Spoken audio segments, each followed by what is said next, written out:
رب اشرح لي صدري ويسر لي امري واحلل عقدة من لساني يفقهوا قولي واجعل لي وزيرا من اهلي اللهم ارنا الحق حقا وارزقنا اتباعه وارنا الباطل باطلا وارزقنا اجتنابه سبحانك لا علم لنا الا ما علمتنا انك انت العليم الحكيم.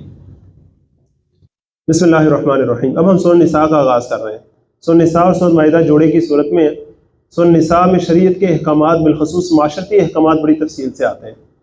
شریعت کا جو بنیادی مقصد ہے وہ کیا ہے کہ جو معاشرے کے پسے ہوئے طبقات ہیں ان کو اٹھایا جائے, ان کی اپ گریڈیشن کی جائے. یہ ہے شریعت کا اصل مقصد. ذرا غور کریں, شریعت کے آنے سے پہلے پسے ہوئے طبقات بہت پسے ہوئے تھے. معاشرتی سطح پر عورت, معاشی سطح پر مزدور اور غلام, سیاسی سطح پر محکوم, یہ سارے بہت دبے ہوئے تھے. شریعت نے آ کے ان کو اٹھایا. اب شریعت پر عمل جب نہیں رہا, اسلامی حکومت جب ختم ہو گئی تو دنیا پھر ادھر کی ادھر ہی چلی گئی. بہت جلد دوبارہ ادھر ہی معاملہ چلا گیا. اب اس کے بعد جب مغرب میں جو رینائسنس کی تحریک چلی, انہوں نے بھی ان پسے ہوئے طبقات کو اٹھانے کی کوشش کی. عورت کو اٹھانے کی کوشش کی فیمنزم کے نام سے, مزدور کو اٹھانے کی کوشش کی کمیونزم کے نام سے, اور محکوموں کو اٹھانے کی کوشش کی فریڈم اور ڈیموکریسی کے نام سے. لیکن ہم یہ دیکھتے ہیں کہ جب اسلام نے اٹھایا تھا تو الگ ہی شان تھی اس کی, کیا عدل و انصاف تھا, کیا امن و امان, اخوت و مساوات تھی. آج مغرب نے بھی اٹھانے کی کوشش کی ہے لیکن وہ اس کوشش میں ناکام ہوا ہے. عورت کو صحیح حقوق نہیں دے سکا, کمیونزم بھی فیل ہوا, اور صحیح والی ڈیموکریسی کے بارے میں بھی ابھی یہی کہتے ہیں کہ ابھی تو ہم ادھر جا رہے ہیں. کیوں؟ اس کے لیے جو اخلاقیات چاہیے ہوتی ہیں وہ ہے نہیں, کیونکہ روحانیت کا انکار ہے. دوسری طرف اسلام جو ہے وہ بھی پسے ہوئے طبقات کو اٹھاتا ہے, لیکن وہ نرے قانون سے نہیں اٹھاتا, نری باتوں سے نہیں اٹھاتا, وہ روحانیت اور اخلاق کی بنیاد پر انہیں اٹھاتا ہے. جب تک وہ روحانیت اور اخلاق نہیں آتا معاشرے میں تب تک پسے ہوئے طبقات نہیں اٹھ سکتے. اب اس سب کی بنیاد پر یہاں معاشرتی احکامات آ رہے ہیں. بسم اللہ الرحمن الرحیم.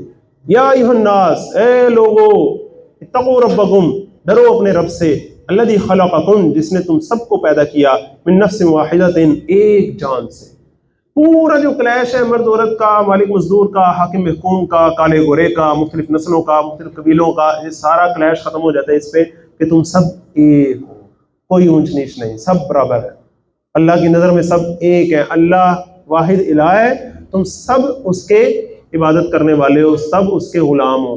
جو کسی اور کے غلام بنے ہوئے ہیں وہ بھی کسی اور کے غلام نہیں, اللہ کے ہیں. اور جو دوسروں کو غلام بنائے بیٹھے ہیں وہ بھی کسی کو غلام نہ بنائے, وہ تو خود غلام ہے. سارے برابر صف میں آ کے کھڑے ہو جائے. کیوں تم لوگ برابر؟ کیوں؟ کیونکہ تم سب کا ایک رب ہے, اس نے تم سب کو پیدا کیا, تم سب کا ایک خالق ہے. من نفس واحدۃ, ایک جان سے پیدا کیا, تم سب کا اوریجن بھی سیم ہے.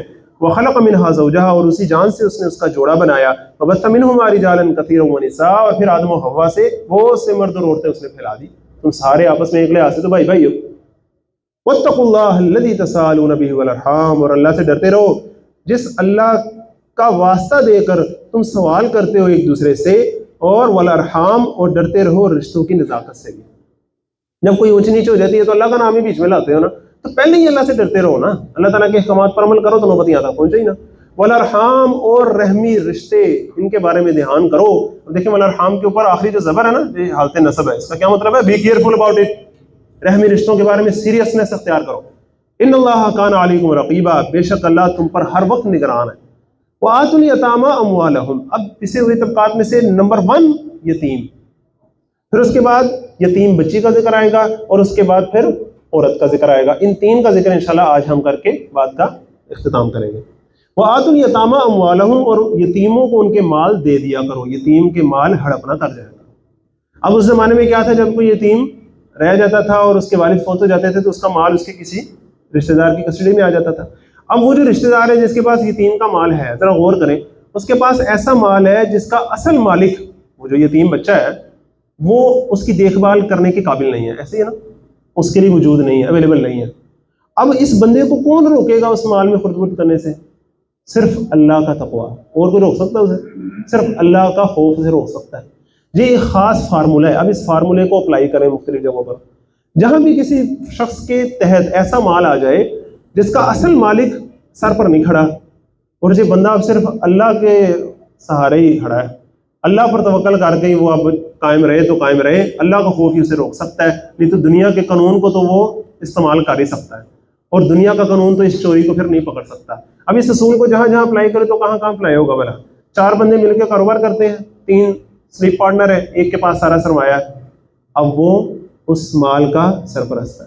ایک بندہ ایک کمپنی میں ایک کمپنی میں ملازمت کر رہا ہے، اسے انہوں نے گلے پہ بٹھایا ہوا ہے، پرانے زمانے میں جیسا کہتے ہیں نا گلے پہ بٹھایا ہوا ہے، اس پر اعتماد کیا ہوا ہے کہ سارا لکھت پڑھت اس کے پاس ہے، اب اس نے اللہ کو ہی جواب دینا ہے۔ کوئی بندہ اگر سرکاری محکمے میں ہے تو سرکاری محکمے میں تو آپ کو ہوتا ہے مال مفت دل میں رحم، کوئی پوچھنے والا ہے ہی نہیں، اموال الناس ہے۔ اب وہاں اگر وہ ہے تو ایک ایک چیز جو وہ استعمال کر رہا ہے وہ اس کے لیے مالی یتیم ہے۔ اور قربان جائیے، اسلام کی فلاحی ریاست کے سب سے عظیم جو تھے شخص حضرت عمر رضی اللہ عنہ، جنہوں نے انسانیت کو فلاحی ریاست کا اصل نمونہ پیش کر کے دکھایا، جو آپ صلی اللہ علیہ وسلم اور حضرت صدیق رضی اللہ عنہ جس کی تمیز باندھ کر گئے تھے۔ انہوں نے کیا کہا کہ سرکاری مال کو میں یتیم کے مال کے طور پر ٹریٹ کرتا ہوں، حضرت عمر رضی اللہ عنہ کا قول ہے۔ اب سرکاری مال میں خرد برد کو ہم عام زبان میں کیا کہتے ہیں؟ کرپشن، جس کا آج ذکر پہلے بھی آیا۔ تو اب مال یتیم کو کھا لینا، اس میں خرد برد کر لینا، اس کی قرآن میں کیا سینکٹیٹی ہے کہ اس کے قریب بھی جانے سے منع کیا۔ 2 گناہ ہیں صرف جس کے بارے میں قرآن نے کہا قریب بھی نہ جاؤ، ایک زنا اور فحشی، اور دوسرا مال یتیم۔ لیکن ہمارا معاشرہ 2 حصوں میں تقسیم ہے، ایک کو زنا اور فحشی والا گناہ یاد ہے، کرپشن والا یاد نہیں ہے، دوسرے کو کرپشن والا یاد ہے، زنا اور فحشی والا اس طرح کا یاد نہیں ہے۔ اللہ تعالیٰ ہمیں جامعیت نصیب فرمائے۔ وَآتُوا الْيَتَامَىٰ أَمْوَالَهُمْ، اور دے دو یتیموں کو ان کے مال، وَلَا تَتَبَدَّلُوا الْخَبِيثَ بِالطَّيِّبِ، اور برے مال کو اچھے مال سے نہ بدل لو۔ کیا مطلب ان کا مال اچھا ہے تمہارا برا ہے تو تم اس کر کے انہیں برا والا دے دو۔ وَلَا تَأْكُلُوا أَمْوَالَهُمْ إِلَىٰ أَمْوَالِكُمْ، اور مت ہڑپ کرو ان کے مال اپنے مالوں کے ساتھ ملا کر۔ اب یہ دیکھیں جب آپ اس کی تفصیل میں جائیں گے تو وہ ساری باتیں کہ سرکاری گاڑی لے کے اسے کسا کے سب کچھ کر کے واپس کر دینا، یہ ساری چیزیں بڑی بڑی چیزیں اس کے اندر بریکیاں آئیں گی۔ إِنَّهُ كَانَ حُوبًا كَبِيرًا، بے شک یہ بہت بڑا گناہ ہے۔ وَإِنْ خِفْتُمْ، اور اگر تمہیں اندیشہ ہو اللہ تقسطوا فی الیتامىٰ، کہ تم یتیم لڑکیوں کے معاملے میں انصاف نہیں کر سکو گے، فَانْكِحُوا، تو نکاح کر لو تم، مَا طَابَ لَكُمْ، ان کے علاوہ جو تمہیں پسند آئیں، من النساء، ساری عورتوں میں سے، مثنیٰ وثلاثہ ورباع، 2 کرو 3 کرو 4 کرو، لیکن ان یتیم بچیوں کے ساتھ پھر نکاح نہ کرو۔ کیا مطلب؟ اگر کوئی یتیم بچی کا سرپرست اور ولی ہے اور اسے اس یتیم بچی کا حسن و جمال اور مال تو پسند آتا ہے نکاح کرنے کے لیے، لیکن وہ اسے اتنا مہر نہیں دے سکتا جتنا اگر جنرل پبلک میں اگر کہیں اس کا نکاح ہوتا تو اس کا مہر لگتا، اتنا وہ مہر نہیں دینا چاہتا، تو پھر اسے چاہیے کہ اس سے شادی نہ کرے بلکہ اس کا ولی بن کے کسی اور جگہ شادی کرائے، تاکہ اس بچی کا جو اس کی بچی کے لیے جو بھلا ہے وہ ہو، اور یہ اس کے حقوق کے تحفظ کے لیے اس کے ولی کے طور پہ پیچھے کھڑا ہو، یہ کرے وہ 2 کرے 3 کرے 4 کرے، ساری عورتیں اس کے پاس جنرل پبلک کی ہیں، جائے شادی کرے۔ فَإِنْ خِفْتُمْ، پھر اگر تمہیں خوف ہو، اب یہ 2 3 4 کے ساتھ تو خوف بندے کو آ ہی جاتا ہے۔ فَإِنْ خِفْتُمْ، پھر اگر تمہیں خوف ہو اللہ تعدلوا، کہ تم عدل نہیں کر سکو گے، فواحدۃ، تو بس ایک ہی کافی ہے۔ عدل کرنا اصل چیز ہے، اسلام کا اصل جو سلوگن ہے وہ عدل ہے۔ ایک بھی ہو تو اس کے ساتھ عدل ضروری ہے، 2 بھی ہو تو عدل ضروری ہے۔ او ما ملکت ایمانکم، یا پھر وہ لونڈی جو تمہاری ملک میں ہو، ذالک ادنیٰ الا تعولوا، یہ زیادہ قریب ہے اس کے کہ تم ناانصافی سے بچ جاؤ۔ وآتوا النساء صدقاتہن نحلا، اور عورتوں کو ان کے مہر خوش دلی کے ساتھ ادا کر دیا کرو۔ فإن طبن لکم، پھر اگر وہ اپنی خوشی سے تمہارے لیے کچھ حصہ چھوڑ دیں، عن شیء منہ، مہر کا کچھ حصہ چھوڑ دیں، نفسا خودی، فکلوہ ہنیئا مریا، تو پھر کھاؤ اسے خوشگوار سمجھ کر بے کھٹکے۔ ایک دفعہ انہیں مہر دے دو پھر وہ خوشی سے دے دیں تو پھر اور بات ہے، پہلے ہی نہیں کہ پھر معاف کیتا چل کیتا، یہ والا صاحب نہیں۔ وَلَا تُؤْتُوا السُّفَهَاءَ أَمْوَالَكُمْ، اور کم عقل یتیموں کو ان کے مال نہ دے دیا کرو، الَّتِي جَعَلَ اللَّهُ لَكُمْ قِيَامًا، جس کو بنایا اللہ نے تمہارے لیے ذریعہ گزران۔ یعنی کہ تم اب اتنے سیریس ہو جاؤ کہ یتیموں کے مال کو تمہیں ہاتھ لگانا ہی نہیں، یتیم ابھی بچہ اپنے مال کی حفاظت نہیں کر سکتا اسے ویسے ہی دے دو، نہیں ایسے نہ کرو۔ شریعت کے حکم کی ایک منشا ہے، ایک حکمت ہے، اس کو سمجھو۔ وَارْزُقُوهُمْ، اور انہیں کھلاؤ، فیہا، اس میں سے، وَاکْسُوهُمْ، اور پہناؤ بھی، وَقُولُوا لَهُمْ قَوْلًا مَعْرُوفًا، اور انہیں اچھی بات سمجھاؤ، اچھے طریقے سے ان سے بات کرو، نہ ان پر احسان جتاؤ نہ انہیں خامخواہ ڈانٹو۔ وَابْتَلُوا الْيَتَامَىٰ، اور یتیموں کو جانچتے رہو، ان کو ٹیسٹ کرتے رہو، ان کی ذہنی جو کیفیت ہے اور وسعت ہے اس کو دیکھتے رہو کہ اب یہ بڑے ہو گئے ہیں کہ نہیں، حتیٰ اذا بلغوا النکاح، یہاں تک کہ وہ نکاح کی عمر کو پہنچ جائے، بالغ ہو جائے۔ فَإِنْ آنَسْتُم مِّنْهُمْ رُشْدًا، پھر اگر تم ان میں عقل کی پختگی پاؤ، فَادْفَعُوا إِلَيْهِمْ أَمْوَالَهُمْ، تو ان کے مال دے دو۔ وَلَا تَأْكُلُوهَا إِسْرَافًا وَبِدَارًا، اور اس مال کو فضول خرچی کر کے جلدی جلدی نہ لے اڑو، جلدی جلدی نہ کھا لو، أَن يَكْبَرُوا، کہ کہیں وہ یتیم بچے بڑے نہ ہو جائیں اور اپنے حق کا مطالبہ نہ کرنے لگ جائیں۔ کتنی باریکی سے اللہ تعالیٰ نے یہاں دیکھا۔ اور دیکھیں وہ ریاستی مال کی بات آ رہی تھی تو ہر حکومت جانے سے پہلے کیا کرتی؟ پہلے سب سے خزانہ خالی کرتی ہے، اگلی حکومت آنے سے پہلے بس کھا جاؤ فٹافٹ۔ ومن کان غنیا، اور جو آسودہ حال ہو فلیستعفف، تو اسے چاہیے کہ ان کے مال سے بچ کے ہی رہے. ومن کان فقیرا، اور جو غریب ہو فلیأکل بالمعروف، تو اسے چاہیے کہ جائز طریقے سے جتنا بنتا ہے کھا لے. فکسڈ اماؤنٹ ہو، کیلکولیٹڈ ہو، اوپن ڈکلیئرڈ ہو، وہ کھائے. فَإِذَا دَفَعْتُمْ إِلَيْهِمْ أَمْوَالَهُمْ، پھر جب ان کے مال ان کے حوالے کرنے لگو، فَاشْهِدُوا عَلَيْهِمْ، تو ان پر گواہ بنا لیا کرو. وَكَفَىٰ بِاللَّهِ حَسِيبًا، اور اللہ حساب لینے والا کافی ہے. لِلرِّجَالِ نَصِيبٌ مِّمَّا تَرَكَ الْوَالِدَانِ وَالْأَقْرَبُونَ، مردوں کے لیے حصہ ہے اس ترکے میں سے جو والدین چھوڑ جائیں اور قریبی رشتہ دار چھوڑ جائیں. وَلِلنِّسَاءِ نَصِيبٌ مِّمَّا تَرَكَ الْوَالِدَانِ وَالْأَقْرَبُونَ، اور عورتوں کے لیے بھی حصہ ہے اس ترکے میں سے جو چھوڑ جائیں والدین اور قریبی رشتہ دار. مما قل منہ وکثر، وہ ترکہ چاہے کم ہو چاہے زیادہ ہو، تقسیم ضرور کرو، حصے دار کو اس کا حصہ دو. نصیب مفروضہ، یہ حصہ مقرر ہے اللہ کی طرف سے. اسلام ایک مکمل نظام زندگی ہے جو فرد اور پھر معاشرہ اور پھر ریاست اور پھر پورے عالم انسانیت کو ہدایت کا رستہ دکھاتا ہے. اگر آپ غور کریں تو ایک فرد کی اصلاح کے لیے بھی بہت سے افراد اور جماعتیں آپ کو کام کرتی نظر آئیں گی، اور اسلامی ریاست کی خواہش لیے کام کرتے ہوئے بہت سی جماعتیں نظر آئیں گی. لیکن یہ جو درمیان میں چیز ہوتی ہے معاشرہ، یہ بڑی اہم اور بڑی مشکل چیز ہوتا ہے صحیح کرنے کے لیے. اور جب تک معاشرہ صحیح نہ ہو، نہ فرد صحیح ہو سکتا ہے، نہ ریاست صحیح ہو سکتی ہے. اور ڈاکٹر غازی رحمۃ اللہ علیہ فرماتے ہیں اپنے محاضرات میں کہ اسلام سب سے زیادہ فوکس معاشرے کی اصلاح پر کرتا ہے، سب سے زیادہ فوکس. ریاست اسی کی حفاظت کے لیے ہے اور فرد اسی کا ایک بنیادی رکن ہے. تو اللہ تعالیٰ ہمیں ایک اسلامی معاشرہ قائم کرنے کی توفیق عطا فرمائے. جس دن ہم اسلامی معاشرہ قائم کرنے میں کامیاب ہو گئے، خود بخود ہمیں اسلامی ریاست بھی سامنے آتی نظر آئے گی انشاءاللہ. دوسری بات یہ ہے کہ اسلامی معاشرے میں نچلے جو پسے ہوئے طبقات ہیں معاشرے کے، ان کو اٹھانا اسلام کا ایک بنیادی مقصد ہے. کل ہم نے سورۃ النساء جو شروع کی تھی، اس کے شروع کی جو آیات تھیں، ان میں ہم نے 3 بنیادی جو ایشوز تھے ان کو دیکھا تھا. یتیم کے مال کو، یتیم بچی کے معاملات کو، اور پھر خاتون کے ساتھ نکاح اور اس کے مہر کے حقوق کے بارے میں. آپ صلی اللہ علیہ وسلم کی ایک بڑی خوبصورت حدیث ہے کہ یا اللہ، میں لوگوں کو 2 ضعیفوں کے بارے میں خوب ڈراتا ہوں، ایک یتیم کے بارے میں اور ایک عورت کے بارے میں.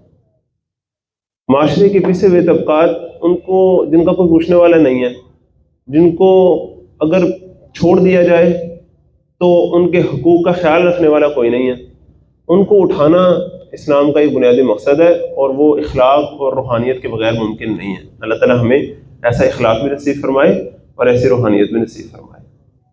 لیکن اس سب سے پہلے جو پہلی آیت تھی سورۃ النساء کی، جو خطبہ نکاح میں بھی شامل ہے، وہ بڑی خوبصورت آیت تھی جس نے ساری انسانیت کو اکٹھا جوڑ دیا تھا کہ تم سب ایک ہو. اگر کوئی بھی شخص دوسرے کو اپنے برابر سمجھے گا تو پھر اس کا رویہ ہی چینج ہو جائے گا. اس کے ساتھ وہ اسی طرح بہیو کرے گا جیسا وہ چاہتا ہے کہ اس کے ساتھ بہیو کیا جائے. اور بالخصوص قانون تو کسی فائدہ کا نہیں ہے اگر قانون کی نظر میں سب برابر نہیں ہے. تو وہ تو قانون نقصان دہ ہے جس کی نظر میں سب برابر نہیں ہے. وہ قانون فائدہ مند نہیں ہے، وہ تو الٹا نقصان دہ ہے. وہ مظلوموں پر ظلم کرے گا اور ظالموں کے لیے وہ ایک آلہ بن کے رہ جائے گا، ان کے ہاتھ کا کھلونا بن کے رہ جائے گا. تو یہ قانون جو ہے یہ تو الٹا نقصان دہ ہوگا انسانیت کے لیے. تو اللہ تعالیٰ ہمیں قانون کی یکساں حکمرانی اور انسانوں کی برابری اور مساوات اخوت کی بنیاد پر اس کو سمجھنے کی توفیق عطا فرمائے. اب ہم وراثت کے احکامات کی طرف چل رہے تھے. کل جو ہم نے آیت پڑھی تھی وہ بڑی خوبصورت تھی. للرجال نصیب مما ترک الوالدان والاقربون، مردوں کے لیے حصہ ہے اس ترکے میں سے جو والدین اور قریبی رشتہ دار چھوڑ جائیں. وللنساء نصیب مما ترک الوالدان والاقربون، اور عورتوں کے لیے بھی حصہ ہے اس ترکے میں سے جو والدین اور قریبی رشتہ دار چھوڑ جائیں. یہ تاریخ انسانی کی بڑی اہم فینومنل آیت ہے کہ جس نے خواتین کو وراثت میں حصہ دیا. ایسا نہیں ہے کہ اسلام سے پہلے کسی بھی خاتون کو حصہ نہیں ملتا تھا. کچھ خواتین کو، جو بالخصوص وہاں کے ایلیٹ کلاس جو تھی، ان کو وراثت میں کیا اور بہت سی زندگی کے معاملات میں ان کا بڑا رول ہوتا تھا. جیسے حضرت خدیجہ آپ کو ان کا پتہ ہے. اسی طرح نیگیٹو سائڈ پر اگر دیکھیں تو اسلام قبول کرنے سے پہلے کی جو ہند بنت عتبہ تھیں، ان کا بھی رول معاشرے میں کتنا اہم تھا. تو ایلیٹ کلاس میں خواتین کا رول اہم تھا، لیکن بحیثیت مجموعی معاشرہ جو ہے وہ اس نے عورت کو دبایا ہوا تھا، کیونکہ اخلاق نام کی کوئی چیز نہیں تھی. وہ جو اونچے طبقے میں عورت کا کچھ خیال تھا وہ بھی اخلاق اور روحانیت کی بنا پر نہیں تھا، بلکہ وہ ان کی اپنا ایک سٹیٹس کے طور پر تھا.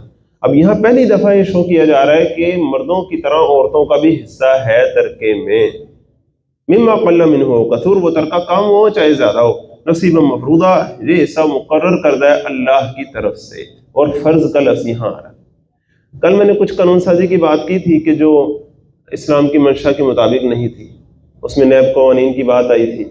تو جس طرح نگیٹو چیز کا ذکر کرنا اور اس کو کنڈیم کرنا ضروری ہوتا ہے، اس سے کہیں زیادہ ضروری جو ہوتا ہے کہ اگر کوئی پازیٹیو چیز ہو تو اس کو اپریشیٹ کیا جائے، اس سے کہیں زیادہ ضروری ہوتا ہے۔ تو اللہ کا شکر ہے کہ ماضی قریب میں تقریباً آئی تھنک کہ 2-2.5 سال پہلے کی بات ہے کہ وراثت کے بارے میں بڑے اچھے قوانین پاکستان میں جو پہلے ذرا پوٹینشلی موجود تھے ان کو ذرا ایکٹیویٹ کیا گیا تھا، اور اس کا جو پورا ایک پروسیجر ہے، اصل میں لا کی مختلف قسمیں ہوتی ہیں۔ سب سے اوپر کانسٹیٹیوشن ہوتا ہے، کانسٹیٹیوشنل لا ہوتا ہے، پھر اس سے نیچے پروسیجرل اور پیونیٹیو لا بنتے ہیں۔